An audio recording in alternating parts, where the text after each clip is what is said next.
To breaking news now in Evansville. The two police department supervisors facing fraud charges have been booked into jail. Authorities say William Shirley and Stacy Shirley collected tens of thousands of dollars for hours they never worked. Our Liz DeSantis joins us now after speaking with the chief of police. Liz.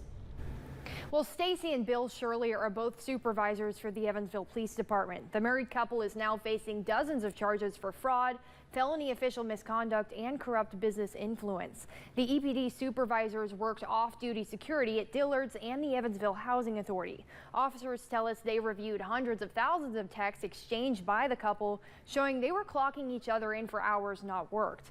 EPD officials tell us Stacy collected more than $19,000 for hours clocked by her husband at the mall and housing authority. Police say they found no evidence she worked at all last year for the Evansville Housing Authority.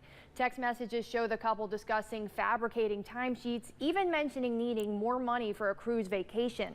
Police Chief Philip Smith says another EPD officer came forward to report the misconduct.